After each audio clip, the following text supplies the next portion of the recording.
Welcome to the Christ Connection Podcast. We are here to help and encourage you to enjoy your adventure with Jesus. I'm your host, Kevin Senapati Ratna.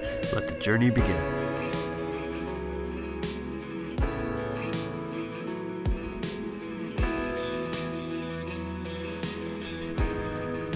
Well, welcome to the show.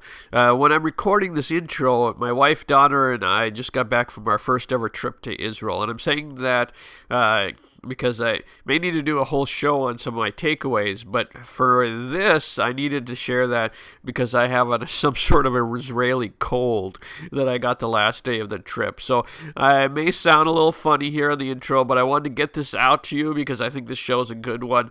My guest today is Mark Forrester. Mark Forrester is the Senior Director of Public Relations and Communications for the General Council of the Assemblies of God. He's also the Chairman of the Assemblies of God National Prayer Committee, of which I'm a member of that. He's a graduate of Lee University and the Assemblies of God Theological Seminary. He is the General Editor of the book Trending Up: Social Media Strategies for Today's Church. If you're listening to this, you probably have some sort of social media that you use, you consume, you put out stuff in. And as a Christian, this is an amazing platform and an amazing time for you. And so Mark and I do a deep dive on how to use social media for good. We talk practices that you can use on the consumption side as well. Just kind of go way deep in social media and how it can help and what you can do and things like that. You may feel at points we get a little bit in the weeds, talking algorithms, things like that. But hang on, in a little bit he'll get back to the practical stuff as well, and I think it's going to be really helpful. Now, so for the sake of my voice and your ears, I'm going to leave that for now. So without further ado, my conversation with Mark Forrester. Well, Mark, welcome to the show. Thanks for having me, Kevin. It's great to be with you today. I was thinking we've had Mexican together, so this is just another conversation like that without the chips and salsa, I guess. Keep it right. Just so people can kind of in the intro, I've already stated who he is, but we are serving together on the Assemblies of God National Prayer Committee together, and he's the chairman. So he's got the official title, and then your other title is Senior Director of Public Relations and Communications. Is that correct? Yes. And the General Editor of Trending Up, the social media strategies for today's church. With your world, is a lot of it's about communication. Did you always have an interest in communication, or is this kind of Lord kind of led you in over time? I've always had an interest in communications. I wouldn't have, set out as a teenager thinking that this would be my career, but it's always been a passion, especially writing has been a passion. I've always known writing is one of the giftings that I've had. One funny thing is my dad, when we used to get in trouble, he would have us, put on, restriction or, something until we would be able to write an essay explaining what we did and, citing sources and citing sources, huh? Yeah, citing sources and explaining, how we would do better. And I used to always think that was the best punishment ever because I thought, I can do this. I even one time got caught trying to write a few and sell them to my brother, and that didn't go over I've always enjoyed communications and writing. And the funny thing, how God works is even when you don't see how all the pieces fit together, he puts you in places and situations, and then you look back and think, oh, wow, this all made sense. And I think that's kind of the path that I took when I entered seminary. I wasn't a communications major even at the graduate level, and even then with the course load and the directions that I took, I think it really provided a lot of underpinning for that. And so, when you're really focusing on the sovereignty of God and, living a life led by the Spirit, I think He can put things in your life to prepare you, even though you don't know what you're being prepared for. Because you went to school for pastoring and Christian Yeah. leadership type things. Yes, and right out of seminary, I was on staff at a church for 5 years, and I thought I was taking a temporary assignment at the Assemblies of God National Office, which it's 11 years later. That's not quite temporary at that point. unless you kind of keep your office that way, I suppose. You're in a temporary mindset. I'm only here for a while. Right. And so the majority, though, of your time now is spent with various types of communication out of the headquarters. Is that kind of how you describe what you do?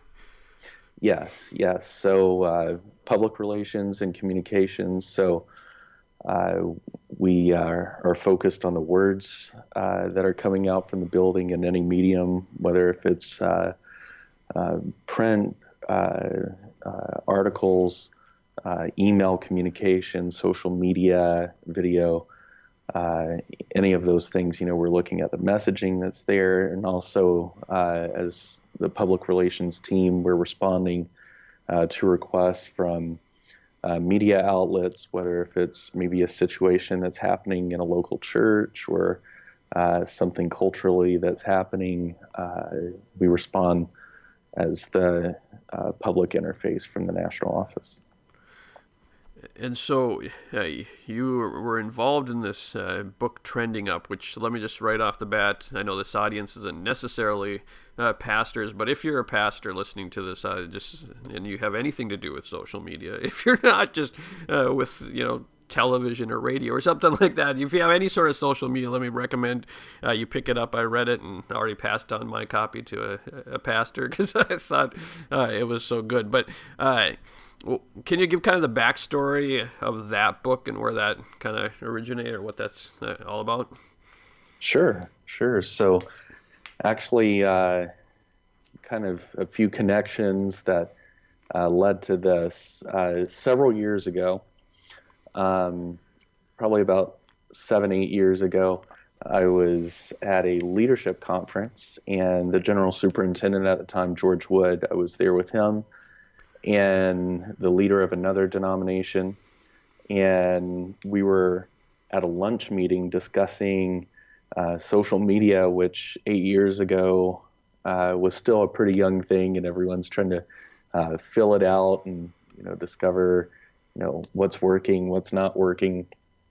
And one of my good friends, Clark Campbell, we were at that meeting together, and we were going back to the conference after the lunch, and we had the conversation. We need to be more intentional to do this, with the denomination he was with, and us, just collaborating and finding what we can do better. And so I went back to the conference, and a common friend we have, Matt Brown, I said, we need a space where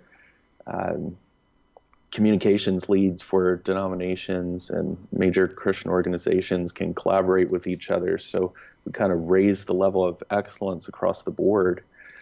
And Matt's a mutual friend of ours. Right. He moves quickly on things. By the end of the day, he had a group set up. and so the online connections became real life connections. And to make a long story short, after a few years of meeting together, another friend, David Drury, with the Wesleyan denomination, he's the chief of staff there, he said, hey, we've somehow got to put this brain power together into a book, and if you don't do it, I'll do it. And so we took the challenge and said, okay, we'll do it. And we met with, let me think, there were probably about 50 communications directors from different denominations gathered together at Lifeway in Nashville. And we took out index cards, passed them to everyone, and said, what are the top 3 questions that you're getting from local churches in your denomination about social media. And so we took all of those index cards and we boiled them down to about 15 questions that churches were asking about social media. And you have 15 sections in Trending Up that represent those questions. What we tried to do with the book was to keep it a little more timeless. So you don't see a lot of like technical hacks in the book, like, go here, click this. You see kind of timeless principles of communications that even if Facebook pushes out a major change tomorrow, these underlying principles still resonate with your church. And then there are case studies mixed in that kind of show a little more of that technical aspect. But the key part of the book will remain the same. And it's a good group of contributors that are there that represent a lot of different ministries and backgrounds. So it was a fun project, and I think it's already had a good impact on some local churches. And like you said, I think it's got a great ability to be principle-based as opposed to tactical, although it has some tactics in there. It would give a local pastor kind of that framework to work from, to think through what their social media is going to be like and where they want to go with it. So it's not just most books on social media are outdated by the time they come to print. Exactly. So that's and is there still a website for the is it trendingup.com? I should have looked that up. I'm sorry. It's trendingupbook.com. Trendingupbook.com, and we'll put that in. So if you go there, there's actually a free digital toolkit down at the bottom of the website that you can download. It has some cool things in it, like the posting tool that Hillsong uses, for their scheduling, sample social media policy that churches can use, Matt Brown's database of inspirational quotes that he has found successful, and there's a guide from the Lutherans and how they're using live video, a guide from Saddleback Church, and stories like Instagram or Snapchat, just all kinds of free goodies there in the toolkit. And we laugh about Matt Brown because he's a mutual friend, but also he's kind of he's another social media person who really goes after it with a lot of. He does. And by the way, if you're listening to this podcast, you might want to also check out his new podcast, Think Eternity. I listened to the first episode, so excited for what's going to happen with him with that. We're both in the podcasting world now, so so it kind of shifting then from kind of the broader pastoral. I'd love to kind of do a deep dive on the average person. They're Christian, wanting to serve God, but there's a lot of landmines that they could, as they're trying to do social media. And I love how how I've seen you and your kind of philosophy of social media is about doing good with your social media. So I thought you'd be a great person to kind of give people tools to kind of think through. So kind of a place to start. How would you encourage, just from a thinking standpoint, where would you encourage the average Christian to think about their social media output, what they give out? You have any? Sure. Yeah. I mean, I know this sounds basic and it could sound rote, but I think the most basic thing is pray before you post. And if we had a lot more prayer before posting, I think we would have a much better environment on social media. It's really, really a tragedy what's happened in social media communication. There's been study after study, especially in the last 12 months or so, about the sharp increase in suicide rates among teenagers and especially teenage girls. And most analysts are associating this with social media. Wow. Online bullying, comparison with the perfect highlights of someone else's artificial world that they're building up on social media. It's really a dangerous space out there. And so many opinions are flying around on there. It's easy to get caught up in the heat of the moment and contribute to that. But I think as believers, Christ has called us to something higher. And anyone can spout off on an issue. I had a professor in undergrad sociology. We came into the class one day, and he picked a hot button issue at the time. And I was at an evangelical school, and so everyone in the class was basically on one side of this issue. He took the opposite issue. Everyone was pretty shocked and thinking he's going to lose his job here. And about 10 minutes into kind of a back and forth debate in the class, he stops and looks out at everyone and he says, "Oh, you're right. I believe what you believe now."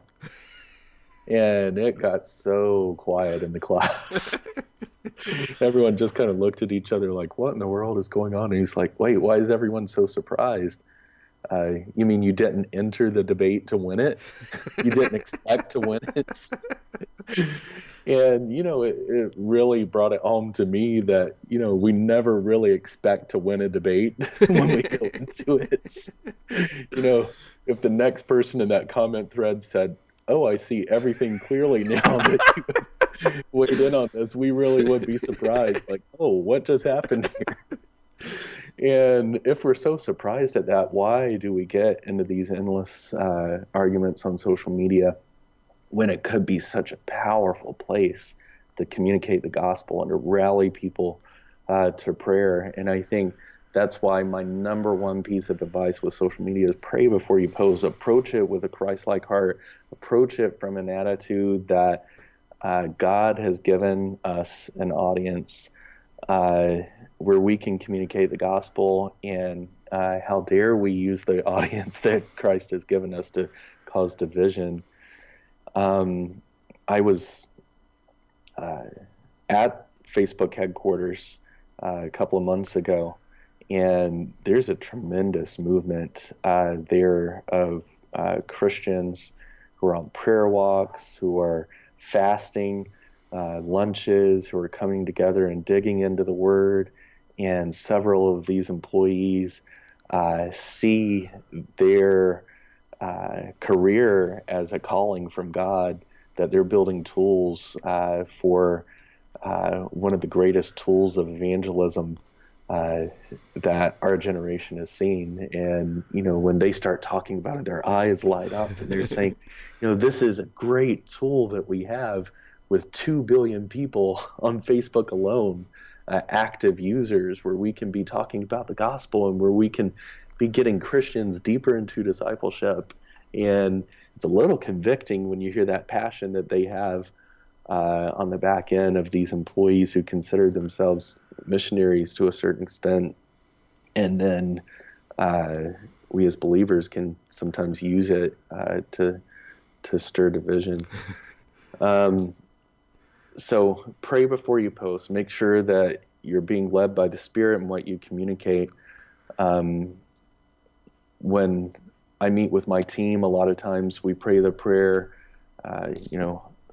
that the Holy Spirit would give us an ear to hear what the Spirit is saying to the church, that we would be able to communicate that clearly. And I mean, that's a prayer that I personally pray every day in a role of communications, that let me hear what the Spirit is saying to the church, and help us to be able to communicate that back out clearly. I think living a life led by the Spirit is really important in any manner of communication. I think another thing with that is, don't forget that social media in its most basic form is another communications tool. I mean, you can know all the technical aspects of email. You can know how the message goes out. You can know all the secret shortcuts in your browser. You can know everything that goes into it and still not be able to craft a good email message. And I think sometimes with social media, the danger is we can get caught up in all the tools and, how do you do this? Here's the latest hack I learned. And forget it's communications in its most basic form there, and good communication principles apply to social media just as they do to any other media, to writing articles, to writing uh, um, uh, emails, to writing anything in a longer form. And those same basic principles still exist. I mean, the Zuckerberg questions: why do they care? Why will they share? Why do they care? Why do they share? That's good.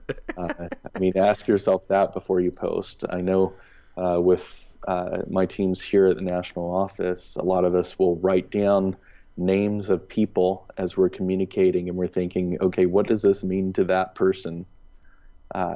Because if it doesn't mean anything to that person that we can visualize in our mind and know their interest, what's it going to mean to the people who are seeing it? We're trying to think, what is our objective with the post? What do we want the audience to think, feel, and do? It's kind of the three basic questions for communication, and make sure that our communication is structured properly around that, appropriately using emotion, appropriately crafting things. I mean, those are just kind of real basic pieces of advice that I'll give for social media. So if someone there's just maybe a business person who works in a church, doesn't have a ministry out in that sense, when they're thinking, she said, think, feel, do, and the to why do they care? Why would they share? Are they thinking of, so we'll use Facebook as an example, or maybe better, like for your personal page, do you think through that same framework when you're posting something to your personal Facebook account? You go through that framework, or is it kind of different when you're just doing your own thing? It's kind of different when I'm doing my own thing, but I'll tell you, after years of posting this, it still goes through the back of your head. Why does this matter? Which I think, on the personal level especially, there's, I mean, not everything has to meet that standard of why do they care, why will they share. I mean, there are going to be times that, you just want to post a picture of the ice cream sundae, and why will they care, why will they share? It doesn't really matter. But still, on the other end of that, I mean, I think everything we post as believers is somehow a reflection of our walk with God, and still evaluating and asking yourself before you post, is this building the kingdom, or is this tearing down other people? Am I posting a passive-aggressive statement here against someone else? Am I tearing down someone else? Am I posting something that's going to needlessly divide? Well, I think, when you're talking about the Facebook people being excited about what's possible, kind of for my framework, I've thought about the average, and this is old numbers, so I don't know what their latest is, but the average person on Twitter or Facebook has about 200 followers or 200 friends, that somewhere in that range. That's what I saw. Again, I don't know what the latest numbers are, but if you multiply that 200 by 200, that's a 40,000 person. I mean, just the average person has a 40,000 reach, which is the same as kind of the initial start of the Welsh revival. It was 40,000. Wow. So our potential reach out there as an individual, I mean, I love what you're saying as far as that ability to impact. We've yet to see a Twitter, Facebook. We've seen an Arab Spring, but we haven't seen a Facebook, Twitter, Instagram revival. What's possible there? And I tell you what, I think there's a tendency a lot of times to complain about the state of social media and how things have devolved there in a lot of sense, instead of just modeling out how it should be. And just think, if believers started hopping on Facebook Live to pray for other people, or if just occasionally on your own personal feed you're posting, how can I pray for you today, and going into the comments and Uh, you know, I mean, there are little things that we can do on a personal level to kind of change the tone. Uh, we There's a pastor I know and again, this is a ministry person, but he does that. He'll put out to his congregation, "I'm going for a prayer walk right now. Anything that you have a prayer request, put it in the comments, and when I like it, that means I've prayed for it." So that's just a practical thing someone could do. If you were uh, not in this job and you were just you were doing something else, but you still had social media. First of all, uh, is there any advice you give for people on the consumption side of how much uh, or how to process it? Because you can't fix everyone else. How to So it doesn't become this negative thing that you talked about people committing suicide because of it. How would you recommend people kind of process it for themselves so that they're not getting the negative effects of social media? Any advice on that? Exactly. I think you have to be able to unplug. You have to be willing to take an honest look at your media consumption.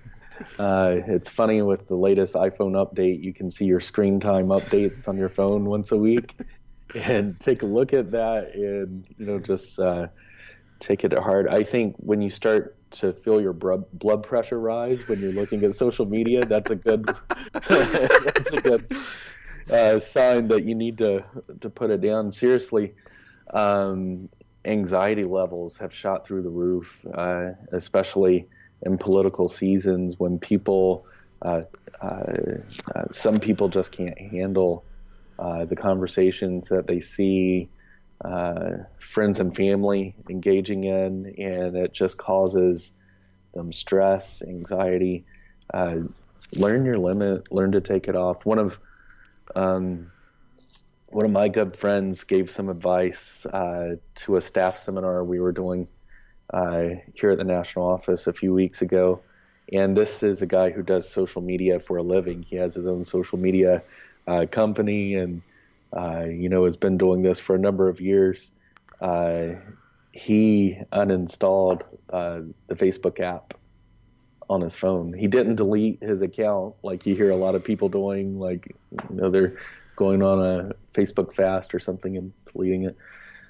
He deleted the app from his phone to make it a little harder to get in, because he realized he was wasting so much time on it, and figured, well, if I just access it on my computer when I'm able to sit down and I'm not going to spend too much time there, that's going to help my anxiety level. And for him, that was a big thing. He didn't delete his account. He wasn't saying he's going off of it. He especially had to be engaged for work, but he took it off of his phone. I think there are little things like that you can find, whether if it's committing that, for an hour a day, I'm going to put my phone down. I have kind of a personal commitment. When I get home from work, I'm going to put my phone down until the kids go to bed, because I want that to be kind of unhindered time from arriving from work and putting the kids to bed. And, if in those few hours an emergency comes up, I'm sure I'll get a call or, something. But I think there are little barriers that we can all put in place to protect our hearts and to protect our sanity, really. Well, I think you're right. It's both protecting your heart and your sanity. It's kind of Proverbs says, above all else, guard your heart. And in our day and age, that's part of social media is part of that process. And by the way, I do the same thing with the Facebook app. I sometimes will put it back on if I need to do a live, or if there's seasons where I'm going to be gone traveling for a while. But if I'm at home for a season, I take the Facebook app off it's just for me. I just need to have that break. I can come to my computer and look it up. So, do you kind of looking out, since you probably have a perspective that most people don't have. What do you kind of see coming around the corner with social media? Where is it? I mean, you don't have to give secret. You were just at Facebook. You might have secrets, but you don't have to give that. But what do you see? Kind of, your book is trending up. So where is it trending? Where do you see things going in the world of social media? Social media is getting more and more visual, whether if that's images or video, but especially video.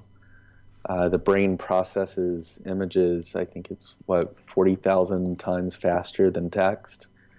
That was a stat that they gave at Facebook with the developers here. But I think the content is getting more and more visual. There are more users on Instagram stories, not Instagram overall. I'm talking about just Instagram stories. There are more daily active users than Twitter.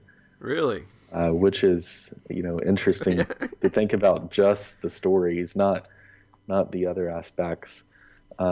It's nearly double the number of daily actives. Wow. That are on there. A random question just for me. So is Twitter going away then? Is that what you see? There are always predictions one way or another, and I think especially a couple of years ago, everyone was thinking this is the end, and I think there's been a revival of Twitter in some sorts, with a lot of news is breaking on Twitter, a lot of news is happening on Twitter, and I don't think it's going anywhere soon. I just think habits are changing on that. Talking about like Instagram stories as far as trends go, it's interesting in the stats, 60% of overall viewers of Instagram stories view it with sound on. I can't think of any other point where people have viewed video content on social media with sound on. It's why we've always captioned things on social media, because we just assume everyone's got their device muted. But, I think some of these things are changing the face of social media. And I think that's one thing that we have to think about. Content is turning from horizontal to vertical, just because people are more immersed in their devices than on desktops. We've always wanted to create videos horizontally because we think of TV screens and we think of our computer screens, but people aren't consuming it horizontally. They're consuming it on a phone that they're holding up and down, especially when you're thinking like Instagram. They're looking vertically at the content, I think vertical content is going to be a huge trend going forward. More and more videos will be produced vertically instead of horizontally, just because that's where the audience is. Just little things like that. So with the advent of, where Facebook Live is going to whole new levels, and we're seeing, I see churches, it's shifting just a little bit to churches, but on a given Sunday, if I'm not speaking somewhere or just going back later, I see, lots and lots of churches posting their services on Facebook Live. Is live, are they predicting that's going to keep growing, or is that just kind of a phase right now, and people need to do more professional kind of stuff? Facebook's largest algorithm change in recent years came earlier this year when they announced a number of algorithm changes. They don't always announce those when they come up, and I know this is really exciting talking about algorithm changes. But we're in the weeds now, no? Right. One of those, the major change that they announced this year is one-to-one communication is being emphasized. So they're saying, this traditional approach that we've had on social media, where one brand or a media entity or something is pushing out content to lots of people, they're consuming it and then moving along. Facebook said, hey, we're moving away from that. And the example they used was, imagine someone at a party and they're sitting back in a corner watching everyone. No one says hi, no one interacts with them. They leave. They probably didn't enjoy themselves. Of course, the introverts listening are like, well, I may have enjoyed myself. But Facebook is saying, we want to pull you into the middle of the party to where you have a better experience. And so anything that encourages one-to-one communication, they say is getting a boost in the algorithm. So Facebook Live is one of the things that they listed because they say comments happen at a much higher rate during a Facebook Live than during a regular video. So, I mean, if you've done a Facebook Live for prayer before, I'm sure you've seen comments coming in a steady stream, which is just interesting to me that, you know, this algorithm is feeding positive things like prayer. I think Facebook Live is going to continue to be a good opportunity for that. And I would encourage churches to think a little bit outside of the box of, you know, not just using it as a streaming tool, like recording your services and putting them out there, but adding a little more of a personal face to what's going on. You know, even in a small church, you can have a volunteer praying for people, or you know, incorporating more personal elements than, you know, just a camera at the back of a large room. You know, kind of looking in on a service. I think there are some really cool opportunities with that. Another thing with that is groups are being emphasized more. You may see them more in your news feed now because they consider that one-to-one communication.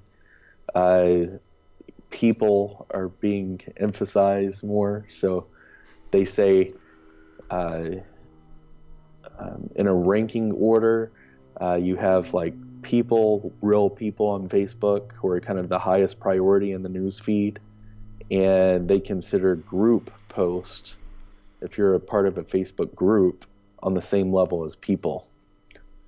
So, you know, if you have a group that you're starting for prayer or for evangelism ideas, or, you know, a group for a small group at your church or anything like that, Facebook is really pushing groups in a big way right now.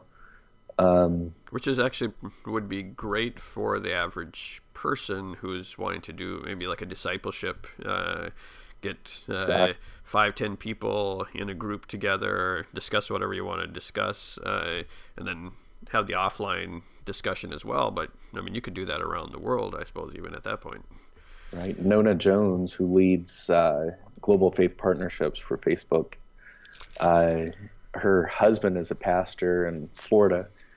And every Monday evening, she hops onto her church's Facebook group, and they do a Monday Night Live where they just Facebook Live to the group and discuss the pastor's sermon from the previous day, and, you know, dive in a little bit deeper.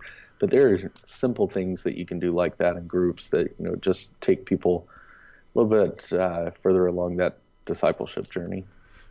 Any other positive examples that you see out there, or whether it's discipleship or I mean, you can see a lot of stuff that's out there, maybe a person who is using social media really well, that's whether it's gospel spreading or just kind of they're like, oh, they're doing this right, and spreading positive. Anything come to mind as an example of that? I mean, as far as good positive use of social media on a personal level, I would encourage people to, you know, get involved in their community on social media. There are a number of groups that I'm sure your community has, whether if it's neighborhood associations or, you know, different things like that. And it's amazing when you get involved in these groups, just basic needs that pop up that exist. You know, you find out one of your neighbors is sick, or you know something happened 3 blocks down, and you can hop in a good way and show Christ's love. I think there are a number of groups that if you search your community that are probably just good, positive groups that you could be involved in that may not be Christian in nature. They may just be more civic groups, but you can be the light of Christ in those groups. I think there are just endless opportunities. Facebook is, I heard this stat when I was at Facebook, and at first I heard it and I was like, that can't be right. But the more I thought about it, the more I thought, well, it probably is right. But one stat they shared with us is Facebook is the largest organized community in the history of the world. Wow. Think about that. Wow. The largest organized community in the history of the world. I mean, that's amazing when you think about it. And when you think about, when Christ came, it was during the Pax Romana, this major era of peace in the Roman Empire, which allowed the gospel to spread really quickly throughout the Western world. And I think there's a window that's open now that's really similar to that the gospel can spread really quickly through these tools across the world in a way that we've never really experienced before. And it's just a really great opportunity. Our another one of our mutual friends, Malachi O'Brien, yes. he talks about the fame of revival spreads the flame of revival, and the possibilities that are there with that. I have a couple other questions from non-social media, but any kind of final advice you'd give to that person, or if you have something general for a church or something like that you would give to make social media a positive thing in their life or their community?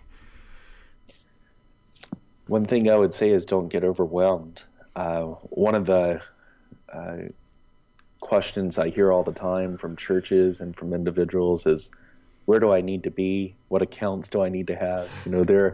There are things popping up constantly, new social media platforms, and there's this pressure that some people feel that, every day I've got to tweet something out, I've got to update Facebook, I've got to add a story to Instagram, I've got to find a picture to put up there, I've got to, there's this pressure that exists. I would say don't live with that pressure. Do what you feel comfortable with. You can stretch yourself a little, but don't feel the pressure that you have to be everywhere and posting everything. Find what you're comfortable with. Most people find their communication style works really well with one social media platform, maybe even better than another, and kind of focus your efforts on there. Don't get sucked into a rabbit hole, but just don't feel this pressure that you have to be everywhere and do everything, especially on a personal level. I even for churches, I say, I would rather a church only be on Facebook and do it really, really well than to spread themselves too thin and not do anything well on Facebook, Twitter, Instagram, Snapchat, wherever. It's better to focus your efforts where you can do the best and grow out slowly from there than to spread yourself too thin and commit yourself too drastically. So I can't leave that question with that, or that kind of with if you were talking to the average church, would you say a church of 50 or 50 to 75? Would you kind of recommend them to just be on one platform? I mean, unless they have a bunch of people who are excited about it, find one volunteer to like do Facebook and make that your home, or. Yeah, I would say, do what you're comfortable with. You need to be on at least one social media platform, I think, as a church of any size. I think, gone are the yellow pages, and people are looking you up on social media. True. And I think you need to be present somewhere, but just don't feel like you need to be everywhere. Fill out the different social media platforms, see what kind of fits you best. If you're looking for where the most people are, that's definitely going to be Facebook. Facebook is kind of that catch-all. Even if people aren't checking their Facebook accounts every day, they still have one. And if you're really lost and don't know where to start, that's probably a good place to start. The fastest growth is happening on Instagram, which is also owned by Facebook. So that's another good place to be. But, just see what's comfortable. Use volunteers. We have a sample policy on trendingup.com that you can download as part of that free digital toolkit. If you want to have, some guardrails set up around how your church uses social media. That's good advice, because too many people try to do too much.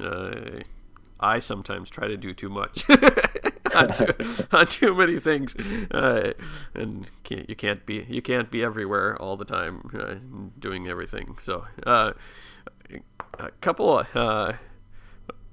of fun things. Is there anything that just kind of on your own personal journey with God that I know this is a radical shift here now in conversation, but just kind of in your own personal journey with God that He's been teaching you that kind of just stands out right now, or something that kind of in the last 5 years, maybe a habit or practice that you've been using that has been helping you, other than using Facebook for your devotions or whatever, but something that is there anything that comes to mind as far as either of those areas? I mean, I think one thing that I try to make a commitment to is, to enter that devotional space first thing in the morning. It's so tempting to pull up the phone and, there's the FOMO that we deal with in marketing. If you're not familiar with that acronym, FOMO, fear of missing out. And, you wake up in the morning, oh no, what happened overnight? Was there some disaster? Was there a tragedy? Was there, some political thing that broke overnight and I just have to know what it is? But I think setting your heart right with Christ as the first thing to start your day in the Word, start your day in prayer. And personally, I try to do that with exercise also in the morning, combining that. I know a lot of people find that it helps focus their prayer life when they when you're lifting weights or what? Just on an elliptical, praying as you go, or out for a jog or something like that. I know a lot of people find that focuses their prayer, walking or, whatever. I found that successful for me. And then going to social media after that, not starting your day with a big shock or, with the stress right out the gate, but starting your day with Christ. Yes. That's great advice and great social media advice too. If you guard your heart first and say, I'm ready to deal with the world there. Question I'm having fun with is, I've heard on another podcast the idea of if you could put a billboard up somewhere that could say one thing, what would you say? But we're talking to church people here, and even though we've gone to a lot of technology, there's still the bulletin. And so think about if you could put in the back of every bulletin in the church, every church in America or in the Western, at this Sunday, Now, it can't be trendingupbook.com. That can't be what you're going to put in there. But other than that, if you could give it would be like 2 or 3 sentences that you would like every Christian just to think about before they leave church this Sunday. Is there anything that comes to mind that you'd just love? And it can be about anything. It doesn't have to be about social media. It could be your favorite verse. I don't know. But something that you'd love to have for this Sunday in the back of the bulletin. Anything come to mind? Yeah, and before I say this, let me also throw in a little tidbit here on news.ag.org. That's the official news arm of the Assemblies of God. Every week we have a download that can fit inside your church bulletin.